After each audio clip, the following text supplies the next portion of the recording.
police brutality, zoo accidents, and a horrific murder case. These are all tragedies. So why do they become memes? Over the past few years, I've noticed something strange. The internet doesn't treat every tragedy the same. Some events become memorials, others get turned into jokes. Take Harambe for example. A gorilla shot to protect a child who fell into the gorilla enclosure. The zoo arguably made the right decision because gorillas could be very unpredictable and it's better safe than sorry, so they took Harambe out. Instead of the zoo being praised for its fast decision making, the internet ridiculed the family for neglect, which is a fair point, and protested Harambe's death by whipping out their penises. Then we got George Floyd, a black man who bought cigarettes with a $20 counterfeit bill that resulted a white cop to kneel on the back of his neck that resulted in his death. The BLM movement was already a thing before this, but this arguably made it more mainstream. Since George's death, there has been conspiracy theories whether or not he died from the cop or a drug overdose. Regardless how he died, it's still a tragedy. So why are people making racist memes about this situation? Not only towards George, but the whole black community itself. Then you have Nautica Malone, a gooner who got caught with his pants down, which led to him taking himself out. This case is extremely mixed. One side, people say it's deserved because he is a married man with kids that sexually harassed an employee, while others say that Malone took it too far and that he shouldn't have taken himself out. And then there's Junko Furuta, a case so brutal that it shouldn't even be possible for anyone to joke about. Yet a lot of people from the far right are now using her tragic murder as a way to combat the Kirkification meme. And finally, Ronnie McNutt, whose tragedy was turned into a bait and switch trend on TikTok. In part 1, I answered the question, why do tragedies become memes? In conclusion, there's multiple answers depending on what tragedy you're talking about. I don't know if anyone caught on to why I chose those 4 topics in my first video, which includes Charlie Kirk assassination, El Paso shooting, Ocean Gate implosion, and 9/11. The reason why I chose them was because each of those tragedies are meme for different reasons. Charlie Kirk, a conservative activist which people labeled him as a racist fascist, was mocked shortly after his death. These memes were targeted directly at him, with people dressing up as him for Halloween, and now Charlie will be remembered by having his face plastered all over streamers, rappers, and soon to be me, which is kinda inevitable. We even talked about Chudjack, that came from people mocking the 2019 El Paso shooter, not the victims. The meme was created afterward on left-leaning forums as a way to clown on the far right and turn the shooter into a Wojak. Ocean Gate became a meme for a different reason. The internet loves roasting billionaires doing reckless things with money, so most of the jokes targeted the CEO who controlled the sub with a $30 controller, not the passengers or the 19-year-old victim. And finally, we even talked about 9/11, America's saddest day in history. The memes were not targeted towards the victims at all. A lot of those early memes were a way to cope with the tragedy since nobody knew how to cope with a major event, or people just wanted to be different. However, with modern day 9/11 memes, it's mainly teens joking about it. At the end of the day, the answer is dark humor. Whether it's targeted or not, people use it as a coping mechanism, and it's okay to sometimes laugh at these memes. I definitely had my fair shares of giggles, but we should not forget the history and significance of these tragedies. With that being said, let's get into our first topic. Junko Furuta was a high-achieving 17-year-old girl from Saitama, Japan. She had a supportive family, strong grades, a part-time job, and clear plans for her future after graduation. She was responsible, motivated, and well-liked, the kind of student teachers trusted and classmates envied. Her life changed forever after she rejected a boy named Hiroshi Miyano, a violence delinquent known for bragging about his connections to the young Yakuza members. The rejection embarrassed him, and instead of getting over it, he decided to punish her. He recruited 3 friends, and together they planned to abduct her. On November 25, 1988, they carried out their plan. As Junko rode her bike home from work, one of the boys knocked her onto the ground to create a fake attack. Hiroshi stepped in, pretending to save her, gaining her trust long enough to isolate her. Instead of walking her home like he offered, he forced her into an abandoned warehouse, assaulted her, and called his friends to join him.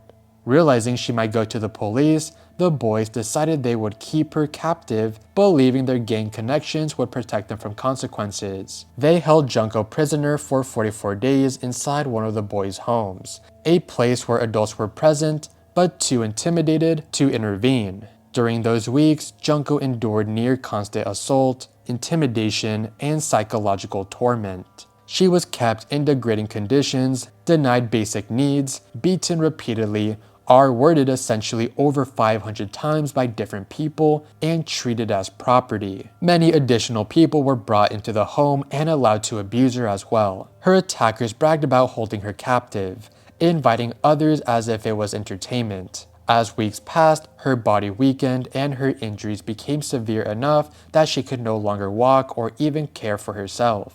She attempted to escape once when she managed to reach a phone and dialed the police, but before she could speak, one of the boys caught her and stopped the call.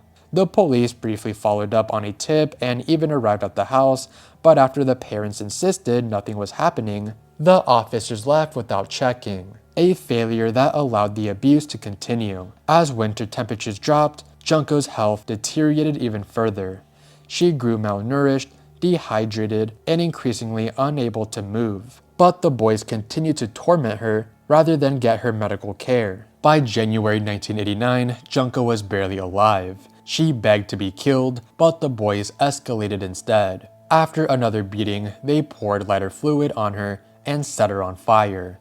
Unable to withstand the injuries and trauma any longer, her body finally gave out. She died from shock and extensive damage inflicted over 44 days. Shockingly, this wasn't the first time they set her on fire because they used this same method on her a few times. Panicking, the boys hid her body in a 55-gallon oil drum, filled it with concrete, and abandoned it at a construction site. They might have gotten away with it if not for a mistake. 2 weeks later, while being questioned about a different assault case, Hiroshi assumed police were asking about Junko and accidentally confessed. That slip led investigators to the oil drum and uncovered the horrifying truth. Despite the unimaginable suffering Junko endured, the 4 main attackers were tried as juveniles and received shockingly light sentences. All of them have since been released.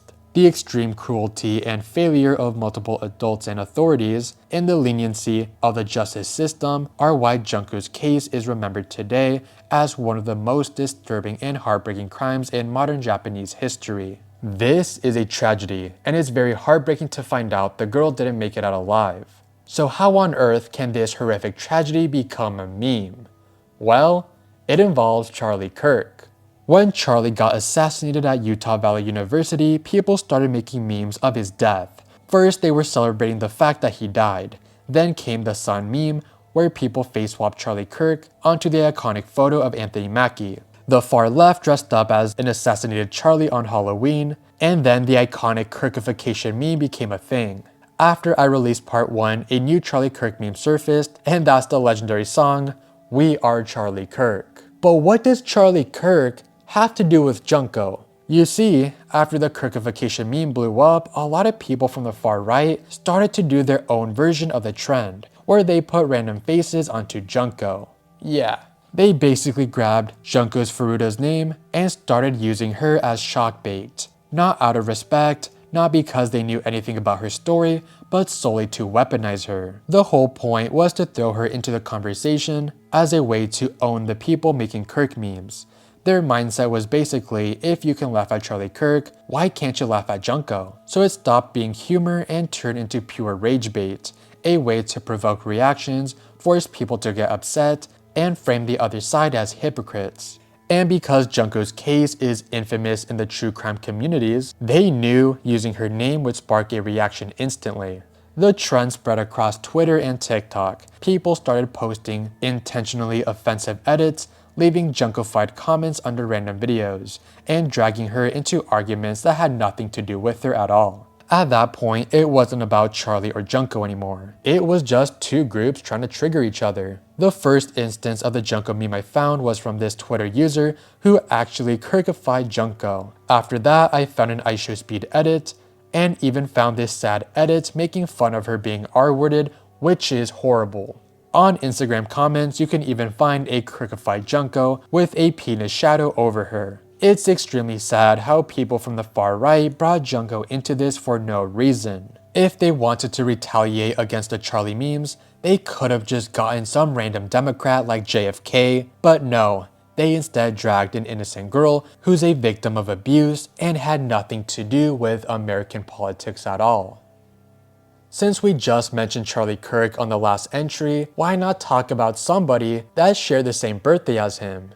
And that's no other than George Floyd. George Floyd was a 46-year-old man who died on May 25, 2020, after Minneapolis police detained him outside a store for allegedly using a counterfeit $20 bill. Before officers even pinned him to the ground, Floyd was already panicking and repeatedly saying, "I can't breathe." Eventually, Derek knelt on Floyd's neck and upper back for 9 minutes and 29 seconds while 2 other officers restrained his body and 1 blocked the crowd. Floyd went limp on the pavement and never regained consciousness. Derek was convicted for murder and manslaughter, and the 3 other officers were later convicted for violating Floyd's civil rights. After Floyd's death went viral, protests started in Minneapolis almost immediately, and within 48 hours they escalated into full-scale riots. Buildings were set on fire, police stations were overrun, and entire blocks of the city were looted.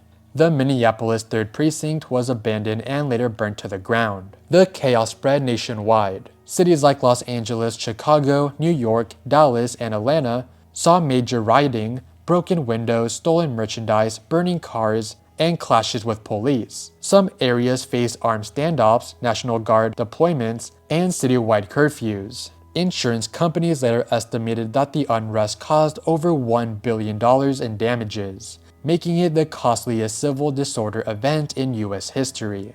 Before his death went viral, Floyd already had a long criminal history that people still argue about today. Between 1997 and 2005, he served multiple jail terms for drug possession, theft, and other charges.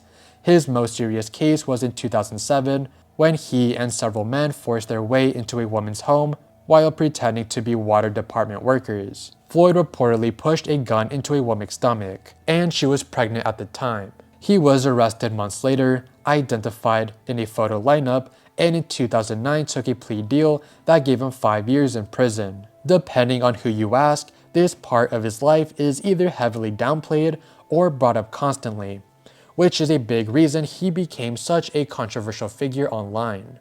After getting released in 2013, he did try to get his life together. He got involved with church groups, mentored people, and helped with community outreach. But he still struggled with money, addiction, and stability. In 2014, he moved to Minneapolis for rehab and bounced around different jobs. Security at shelters, bouncer at clubs, delivery drivers, and even lost some work due to the pandemic. He was sober at times, but also went through relapses, overdosed once, and was dealing with serious health problems leading up to his death.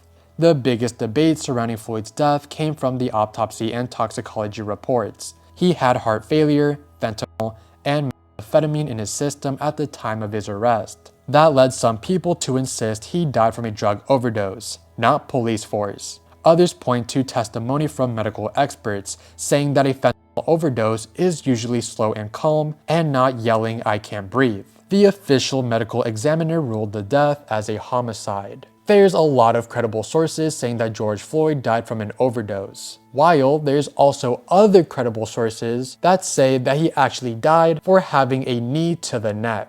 Honestly, I cannot find a definitive answer, and there's a good chance it might be a mix of the two. But as I mentioned earlier, it was officially ruled as a homicide. But comment down below what you guys think. The memes that followed were gross to say at least. Regardless of how he died, I think many people would agree that mocking someone's death is just sad. Countless of memes mocking him about not breathing surfaced online, including the George Floyd challenge, which is exactly how it sounds like. One of the biggest memes that surfaced in late 2024 was George Droid. Personally, I've seen a lot of George Droid memes, but I never knew the origin of it until today. George Droid is a cyborg version of George Floyd, who has been revived by Microsoft using the power of AI to promote a cryptocurrency. So the person that invented this meme only used it to promote crypto, which is very bizarre. On January 8, 2025, 27-year-old Nautica Malone was captured exposing himself at Bikini Beans Coffee in Tempe, Arizona. According to TMZ, as Malone pulled up to the drive-thru, an employee noticed he was not wearing pants. When she stepped away to get her manager, Malone reportedly started to stroke it. The manager recorded him at the window, confronted him, and told her staff to call 911. Malone immediately panicked and sped off. The video did not stay local for long. The manager's recording was uploaded online, where it spread rapidly and gained millions of views across Instagram, Twitter, and TikTok. Once people identified Malone by name, the clip became a viral joke almost instantly. The combination of a Bikini Beans drive-thru and a man caught exposing himself created the perfect storm for internet attention. The situation took a darker turn days later. According to the Maricopa County Medical Examiner, Malone traveled to Goodyear, Arizona on January 11th and took himself out. He died at the scene and left behind a wife and children. When the news of his death began circulating, online reactions split. Some people felt sympathy and believed the embarrassment and viral spread of the video pushed him over the edge.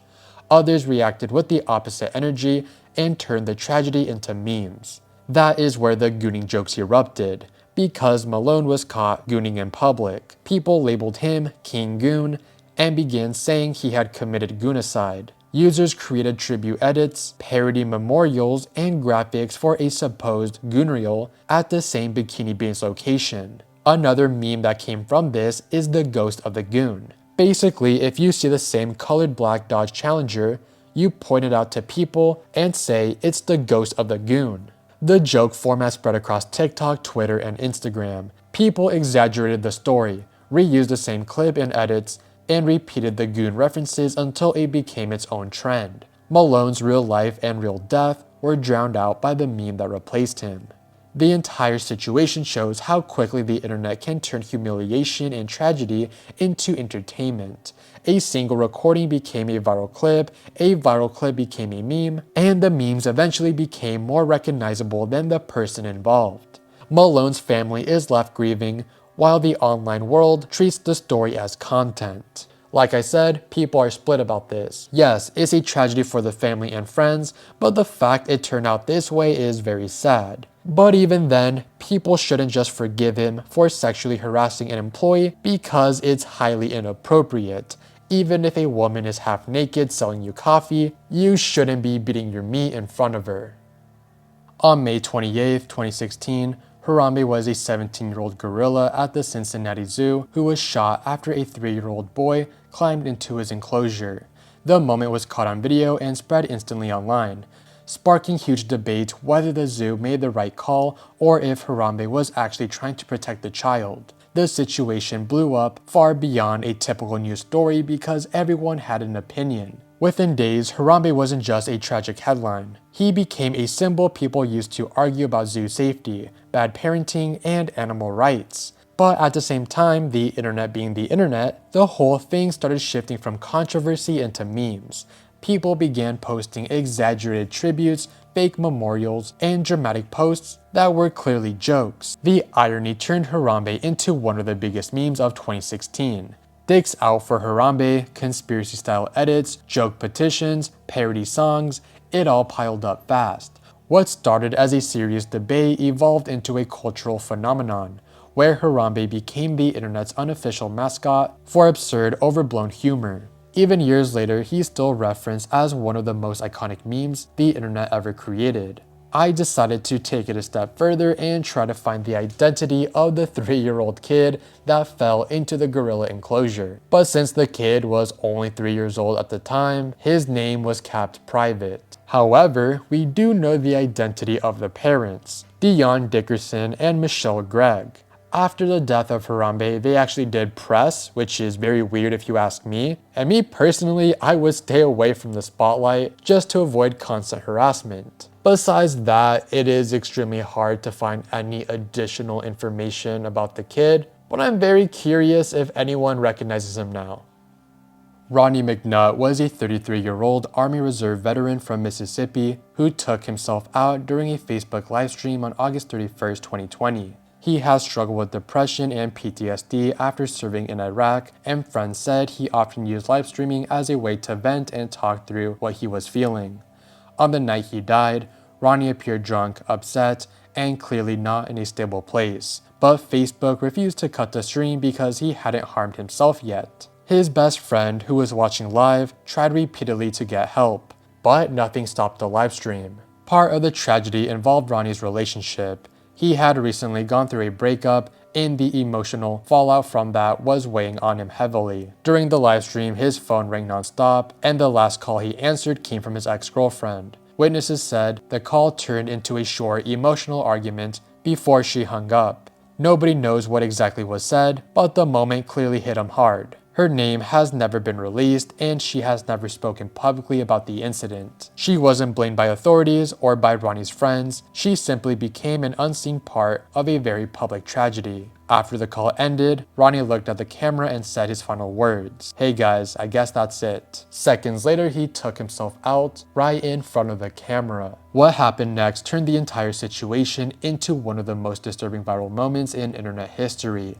Viewers screen recorded the end of the stream and reposted it everywhere on Facebook, TikTok, Instagram, and YouTube. People started using it as a bait and switch content to shock strangers, especially kids, who accidentally came across it while scrolling. Parents complained, schools issued warnings, and even government officials spoke out because the clip was so widespread. Platforms kept removing it, only for a few uploads to appear minutes later. Instead of disappearing, Ronnie's death became a dark meme, an example of how internet can take a real tragedy and turn it into shock content with no respect for the person or the family who lived through it. From what I can gather, the K-pop community was hit heavily. They were attacked by the bait and switch version of the video.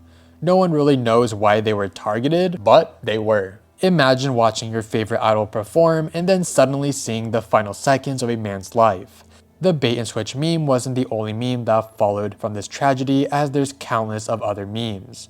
One meme that I remember vividly is that people compared his body to a Demogorgon from Stranger Things. Till this day, 5 years after his death, I still see the Demogorgon gif on Instagram accounts where they respectfully talk about the tragedy. It's heartbreaking that such a vulnerable moment was caught on camera. Even though he's gone, the memes are still hurting his family and friends. Rest in peace. Future me here. While finding screenshots of people posting the Demogorgon gif on Instagram, I stumbled upon a new trend involving Ronnie McNutt. There's an Instagram content creator going up to random people and showing them the Ronnie McNutt video without even telling them what it includes. Alright, so this is what you missed out on. Since I couldn't get it for free, this is what you missed out on since I couldn't get it for free. Mind blowing. That's not cool. Mind blowing, man. That's not cool. He knows what I'm talking about. You know the self-care I'm talking about? No. You don't know that? You don't know what the self-care, you don't know the video? I never look at stuff like that. Sorry. Pretty mind blowing, isn't it? Wow. It's mind blowing, right? Yeah, they're crazy. That's pretty mind blowing, right? Yeah, I guess. Can I get that on a chain or what? The Super Bowl just released this. I guess that's it. Oh my fucking god. Oh my fucking god. That's fucking crazy, right? Crazy. Are you recording me? No, I'm not fucking recording you. No. I know you're using Meta glasses. What is Meta? Come on, buddy. This creator has posted multiple videos doing this, which is so messed up. It's not just shocking, it's genuinely harmful. Forcing people to see something that graphic without warning takes away their choice and can leave them messed up for a long time. It turns a real moment of tragedy into cheap content, and there's nothing respectful or entertaining about that.